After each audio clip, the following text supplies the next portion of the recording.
Hi everyone! So I'm here to show you a couple of tips and tricks to help tracking your macros a little bit less tedious and nice and quick. So first thing I want to go over is why we're using a food scale to track our macros and to actually weigh our food instead of just using like cups and spoons and kind of eyeballing things. And that reason is because the whole point of this project of weighing your food and counting your macros is to get really good at portion sizes and using and improving your eye for portion sizes by actually weighing it out and seeing what a portion really looks like. So if I were to use this half cup measuring cup for something like my oats that I use pretty much every day, if I have that for breakfast every day.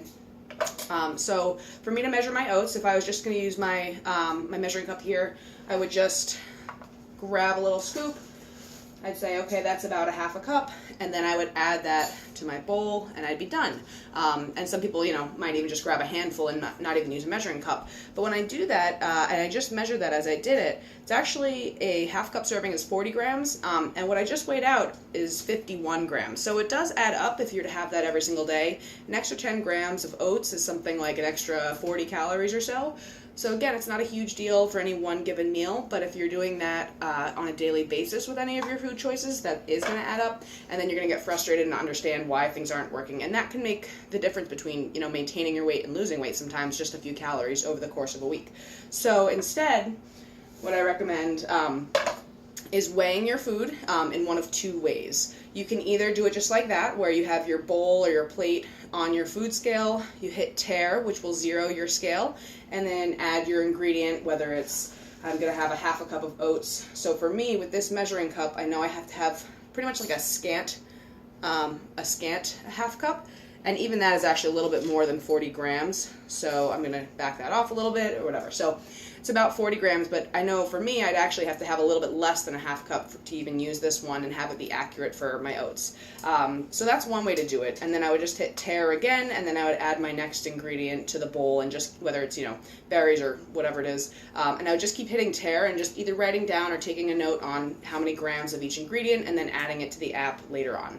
The other way that you can use your food scale that's really pretty crafty and I like it, is to start with your whatever the food is, whether it's something like half and half or peanut butter or oil. This works really well for these kinds of ingredients that are harder to pour and measure, and that get stuck to the bowl or the spoon. So what you can do for this is you get your ingredient, let's say it's half and half like I'm using here. You put your half and half on the scale and then hit 0 to start. So now it's at 0 with whatever's left in this bottle. And then I'm going to pour out my little dollop of half and half, a little splash, whatever that ends up being, and then I'm going to put it back on the scale, and then what I see is it's negative 25 grams. So first serving of half and half, it says about 30 milliliters, and that's pretty close to grams, so that's about 2 tablespoons, so my dollop isn't too far off. But it's just good to know so you can note the number, write it down, and add it to your app so you can track it accurately. So those are some ones that you'll want to track regularly in the beginning, peanut butter especially. That's a really good one to tare, zero out, and then add to it, just because your spoon size may or may not get you to a tablespoon, and also if you do it this way, where you peanut butter scoop and then put it into your bowl off to the side and then reweigh the peanut butter, you get to lick whatever's on the spoon and you know that it's been measured. So those are kind of some tips to get you started just at the weighing. A couple of things to make it a little bit easier though. So a couple tips. My first tip for that would be just trying to eat some of the same foods with minimal ingredients for the first couple of weeks, so you don't have to go crazy like trying a whole bunch of recipes that have a dozen ingredients. Just start with basic meal plate that has maybe 3 or 4 ingredients that you can just kind of easily add up and easily track without having to log a million different things. One thing that you'll want to keep in mind as you go later into the program and you're kind of getting the swing of things is that veggies really don't add a lot of calories. So you really don't need to weigh like how many individual leaves of spinach do you have. After a few weeks you'll be able to know, okay, a cup of raw vegetables is maybe going to give me about 20 or 30 calories, and you can just log that without saying I had spinach and romaine and different types of raw veggies. They just don't add up, so don't sweat the small stuff.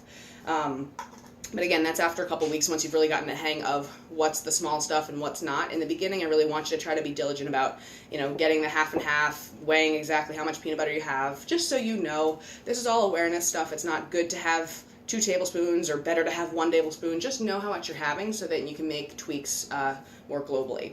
The last tip that I'll give you guys is just that you want to scan items as often as possible, since we have the luxury of using apps to track things. Any barcode you can scan into your app, and then it'll populate that specific food item into your day, and then you can just adjust the portion sizes based on what you weigh.